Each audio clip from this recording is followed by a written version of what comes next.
Student, आज हम RRB ALP की न्यू रिक्रूटमेंट जो 11,127 वैकेंसी आई हैं उनको कैसे अप्लाई करें एंड उनमें क्या क्या डॉक्यूमेंट की ज़रूरत है वो सब देखेंगे। मैं कैंडिडेट का फॉर्म फिल करूंगा और वहां से आप देख सकते हैं ये सब जानकारी।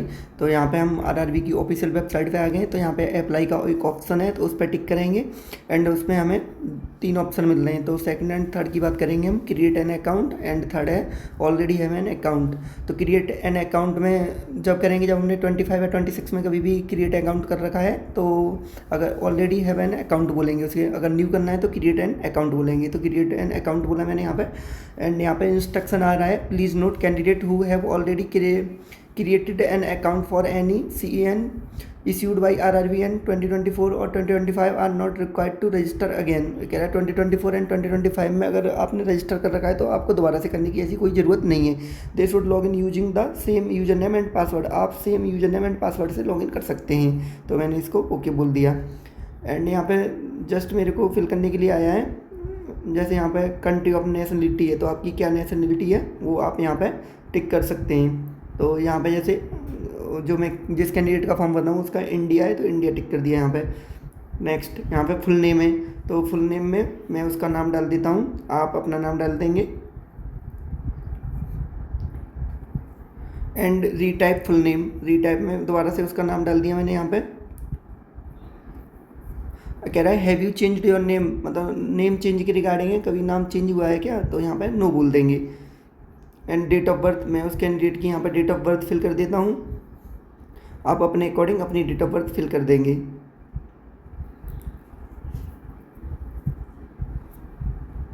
तो यहाँ पे मैंने एंड रीटाइप दोबारा से डेट ऑफ बर्थ फिल करने के लिए कह रहा है, तो मैंने यहाँ पे दोबारा से फिल कर दी है। सेलेक्ट जेंडर, जेंडर अगर आप लड़का हैं तो मेल सेलेक्ट करेंगे, अगर आप लड़की हैं तो फीमेल, अगर दोनों में से कोई नहीं है तो थर्ड वाला ऑप्शन। तो ये लड़का है तो लड़के के लिए मैं यहाँ मेल सेलेक्ट कर देता हूँ। रीसेलेक्ट में दोबारा से फादर नेम एंड इनके पिताजी का नाम डाल देता हूँ मैं, आप अपने पिताजी का नाम डालेंगे। एंड दोबारा से बोल रहा है तो दोबारा से यहाँ पे फिल कर देंगे। एंड मदर नेम डाल दिया मैंने यहाँ पे, एंड दोबारा से टाइम मदर नेम बोल रहा है तो दोबारा से डाल दिया। अब यहाँ पे हम देखेंगे कॉन्टैक्ट डिटेल्स पूछ रहा है, तो इसको बहुत अच्छे से फिल करना है, क्योंकि जो भी आपके लिए इन्फॉर्मेशन दी जाएगी वो ईमेल एंड मोबाइल के थ्रू ही दी जाएगी। तो यहाँ पर जस्ट मैं इनका ईमेल आईडी फिल कर देता हूँ। एंड यहाँ पर नेक्स्ट में यहाँ जनरेट OTP पे टिक करूँगा तो OTP मिल जाएगा। एंड नेक्स्ट फिर मैं यहाँ मोबाइल नंबर फिल करूँगा, तो उसके बाद यहाँ जनरेट OTP पे टिक करूँगा तो यहाँ भी एक OTP मिल जाएगा, एंड दोनों वेरीफाई हो जाएंगे इस प्रकार। एंड वेरिफिकेशन का इसमें 2 टाइप दिया है, verification through Digi Locker and verification through Aadhaar card. तो यहाँ पे मैं सेकंड ऑप्शन टिक करता हूँ, वेरिफिकेशन थ्रू आधार कार्ड।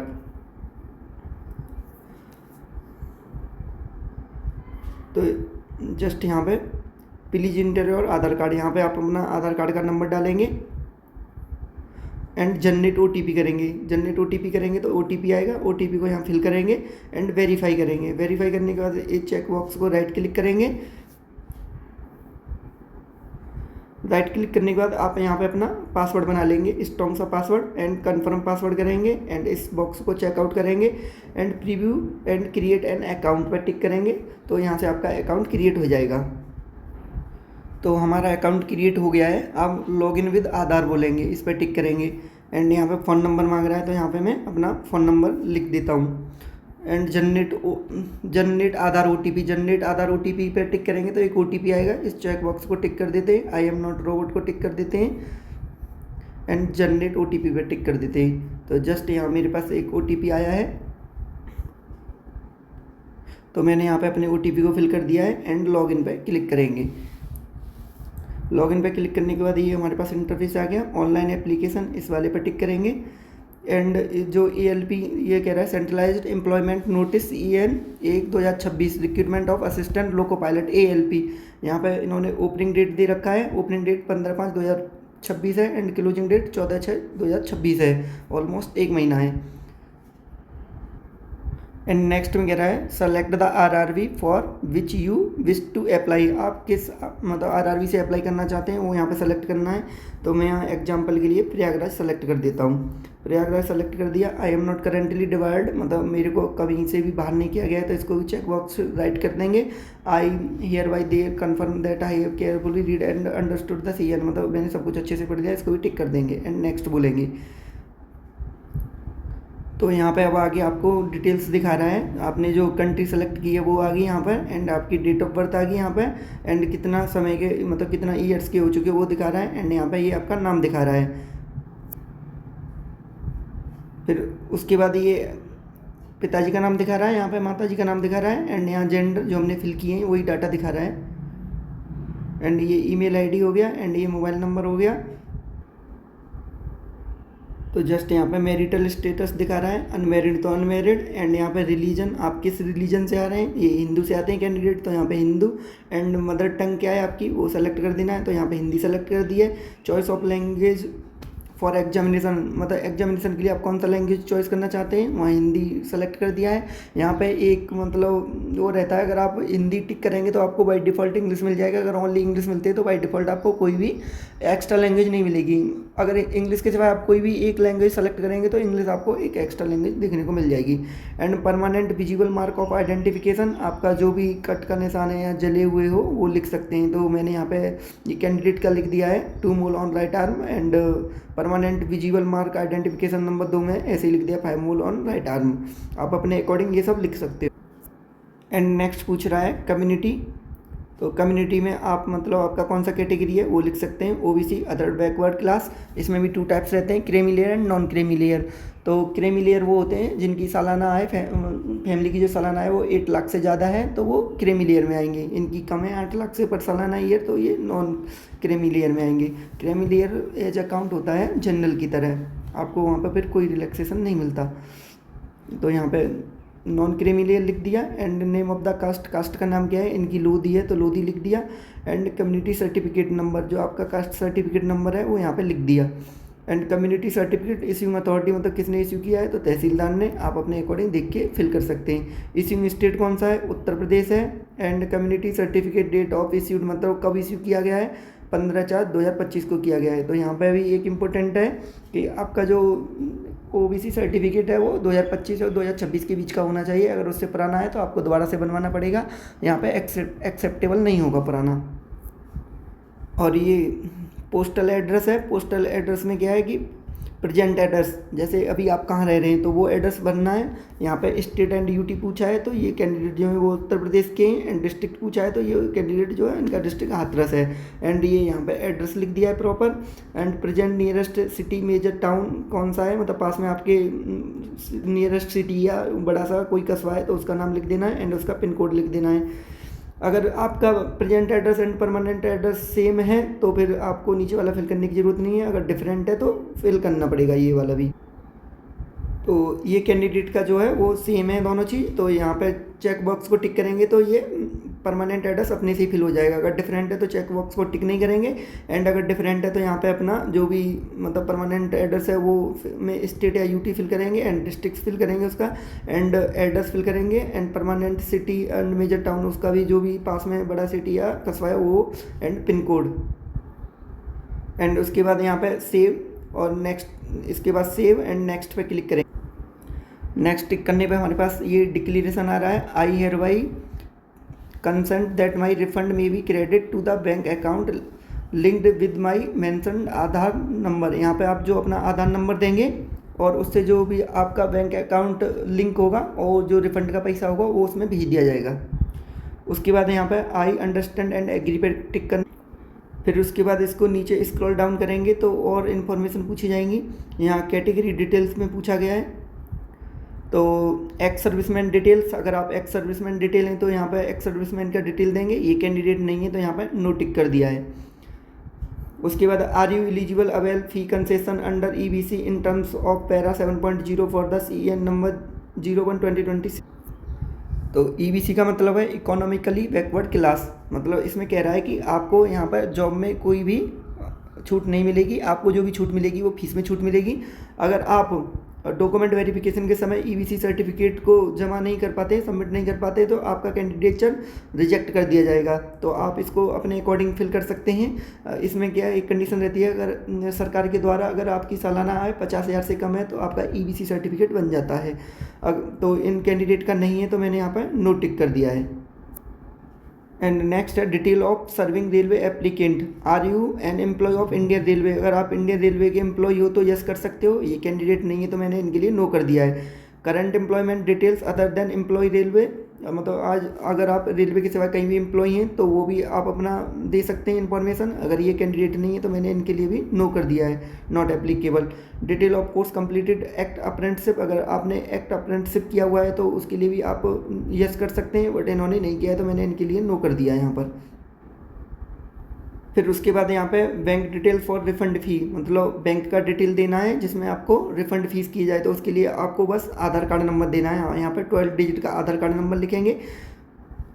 तो मैंने ये कैंडिडेट का यहाँ पे आधार कार्ड नंबर फिल कर दिया, तो इन्होंने आधार कार्ड से ही बैंक को सेलेक्ट कर लिया। इंडिया पोस्ट पेमेंट बैंक, इनके आधार कार्ड से कोई एक बैंक रही होगी तो उसको यहाँ पर ऐड कर लिया है। एंड उसके बाद यहाँ पर सेव एंड नेक्स्ट पर टिक करेंगे। फिर आगे से यहाँ से नीचे स्क्रॉल डाउन करेंगे एंड यहाँ पे एसेंशियल क्वालिफिकेशन का एक ऑप्शन है, तो यहाँ पे अपनी क्वालिफिकेशन ऐड करेंगे। क्वालिफिकेशन कैसे ऐड करेंगे, जैसे सबसे पहले हम अपना 10th का क्वालिफिकेशन ऐड करेंगे। उसके बाद अगर 12th किया है तो 12th का भी अगर मैंडेटरी होगा, आवश्यक पूछा होगा तो वैसे ज़रूरत नहीं है। एंड उसके बाद आपने ITI किया है तो ITI का, एंड उसके बाद डिप्लोमा किया है तो डिप्लोमा का। यहाँ पर इस वाले बॉक्स पर टिक करते हैं हम। तो जस्ट यहाँ पे सेलेक्ट क्वालिफिकेशन का ये ऑप्शन है, इस पर टिक करते हैं, ये सेलेक्ट क्वालिफिकेशन। तो मैं यहाँ पे टिक करता हूँ। मैंने ये कैंडिडेट का मैट्रिकुलेशन का दे दिया है, एंड इनके पास डिप्लोमा है तो डिप्लोमा 2 का दे दिया है। अगर आपके पास जो भी है तो दे सकते हैं। जैसे एक एग्जांपल मैं आपको ये ITI का करके दिखाता हूँ। तो जैसे इन्होंने पूछा है कि क्वालिफिकेशन क्या है, ITI, एंड डिसिप्लिन क्या है, मोटर मैकेनिक है या किसी का कुछ और हो सकता है, तो वो लिखना है यहाँ पर। एंड स्टेट है, स्टेट सेलेक्ट करना है क्या है, एंड डिस्ट्रिक्ट मतलब कौन सा डिस्ट्रिक्ट पड़ता है वो लिखना है। एंड नेम ऑफ इंस्टीट्यूट क्या है, एंड डेट ऑफ पासिंग क्या है, एंड सर्टिफिकेट इश्यूड बाय, मतलब सर्टिफिकेट जो इश्यू किया गया वो किसके द्वारा किया गया। तो एंड सर्टिफिकेट टाइप, सर्टिफिकेट का टाइप क्या है, ये सब करके यहाँ पे ऐड कर सकते हैं। जैसे आपको और भी क्वालिफिकेशन देनी है तो यहाँ पे ऐड वाले ऑप्शन पर टिक करेंगे। तो जस्ट मैंने यहाँ ऐड वाला ऑप्शन टिक किया है, लेकिन ये सब। एंड उसके बाद मैं यहाँ पर नेक्स्ट वाले पेज ऑप्शन पर टिक करूँगा और फिर मैं आगे नेक्स्ट पेज पे चला जाऊँगा। एंड नेक्स्ट कह रहा है www.rrbapply.gov.in wants to use your camera, मतलब आपका कैमरा कब यूज हो सकता है। Allow while visiting the site, मतलब जब हम इस साइट को विजिट करें जब, या अलाउ दिस टाइम, तो मैं अलाउ दिस टाइम पे ही टिक करूँगा। अब उसके बाद नीचे स्क्रॉल डाउन करेंगे तो यहाँ पे sample of few rejected photos दिए गए हैं, तो इस पर टिक करेंगे। तो जैसे कि ये फर्स्ट वाला है, मतलब इस टाइप का भी नहीं होना चाहिए, इस टाइप का भी नहीं होना चाहिए, इस टाइप का भी नहीं, इस टाइप का नहीं, कैसा होना चाहिए, तो ये ऐसा फ़ोटो होना चाहिए, वाइट बैकग्राउंड होना चाहिए एंड प्रॉपर फ़ोटो होना चाहिए। एंड उसके बाद यहाँ पे कैप्चर लाइव इमेज पर टिक करेंगे, या capture live image from mobile से एक QR कोड होगा, उसको स्कैन करके इनकी वेबसाइट पर, RRB की वेबसाइट पे भी भेज सकते हैं, पर सिंपल तरीका यही है, कैप्चर लाइव इमेज। तो इस पर टिक करेंगे।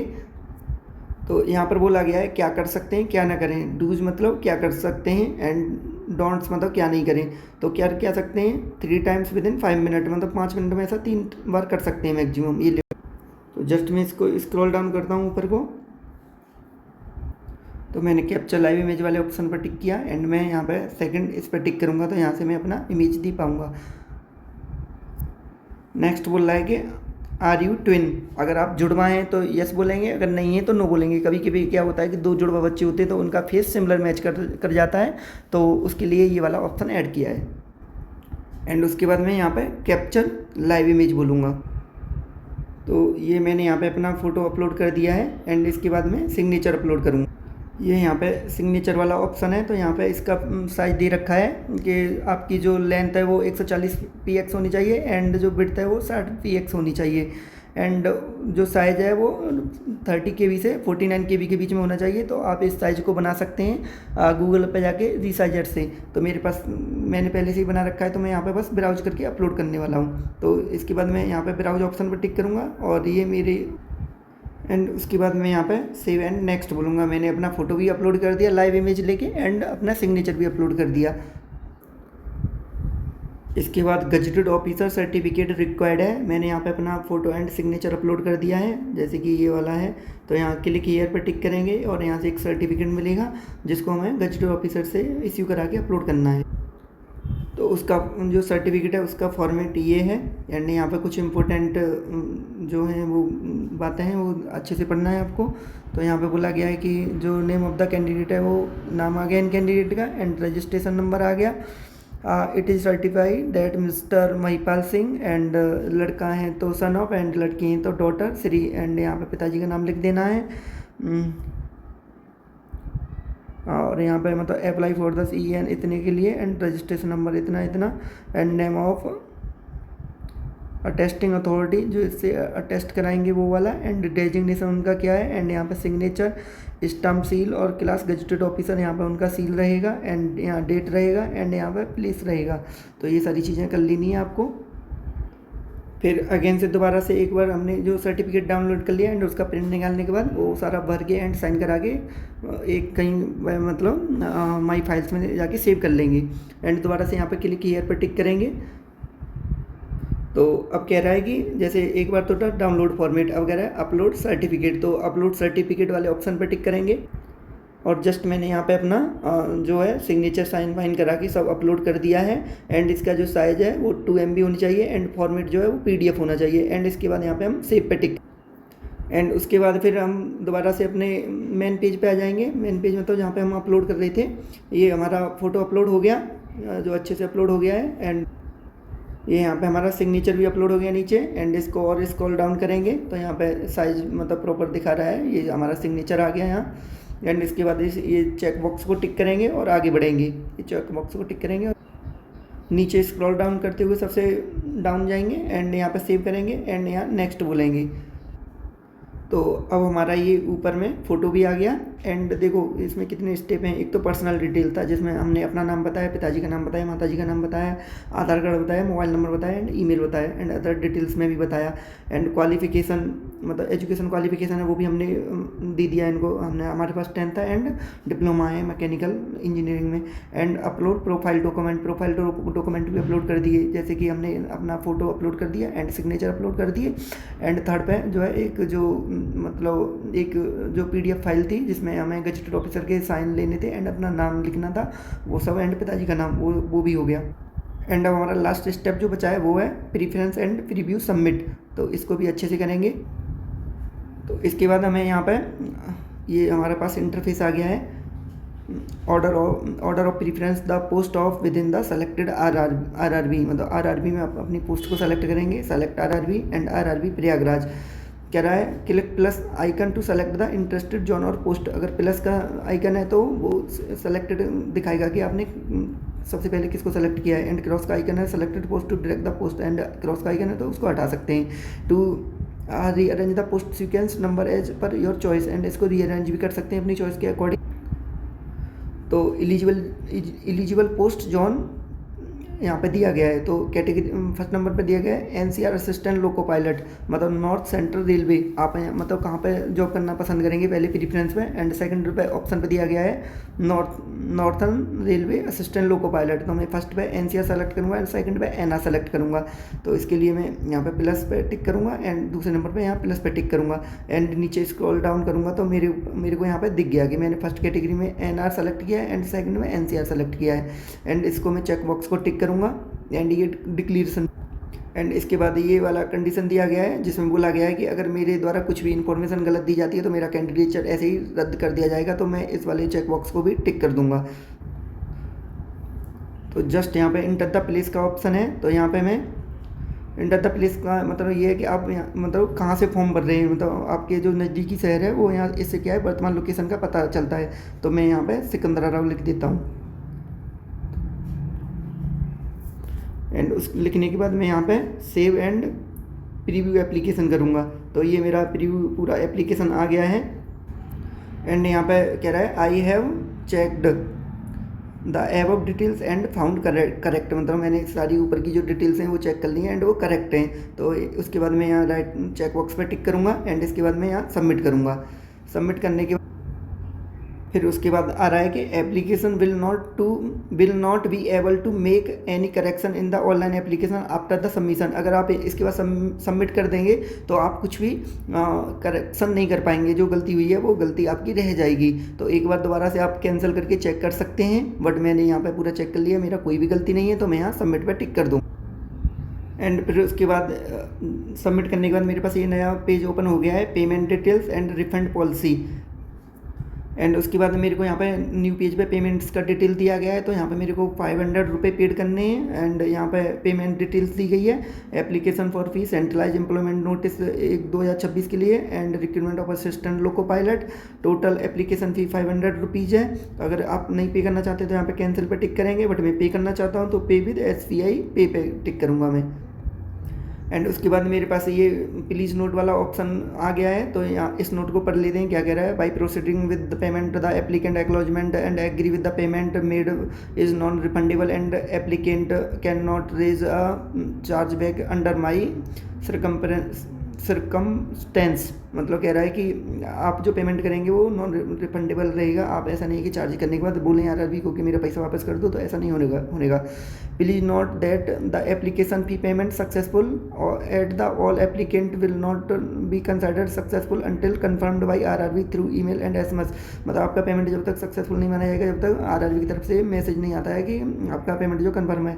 The refundable portion of the fee as per para 7.0 detail CEN will be applicant only those candidate who attend the CBT 1 exam. मतलब कह रहा है कि जो रिफंड की पॉलिसी है वो पैरा 7.2 में दी गई है, एंड रिफंड उन्हीं कैंडिडेट का होगा जो CBT 1 एग्जाम अटेंड करेंगे। तो मैं ये सारे से सेटिस्फाई हूँ, एंड मैं चेक बॉक्स को टिक करता हूँ, I agree with the terms and condition. Check box tick करने के बाद मैं यहाँ प्रोसीड पे टिक करता हूँ। तो प्रोसीड पे टिक करने के बाद ये बैंकिंग की डिटेल आ गई है, आप अपने अकॉर्डिंग ये सारी डिटेल भर सकते हैं। And order details, order number इतना है।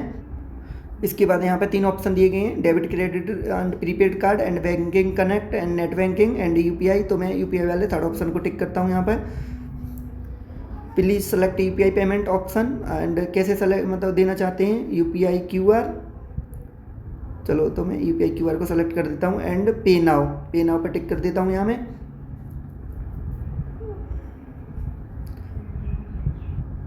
एंड उसके बाद ये एक QR कोड आ गया है, इसको स्कैन करके मैं पेमेंट कर देता हूँ। एंड उसके बाद मैं अपनी फाइनल प्रिंट ले लूँगा। एंड आप यहाँ पे बैक प्रेस कह रहा है कि don't press the back button, please wait, your transaction is in progress.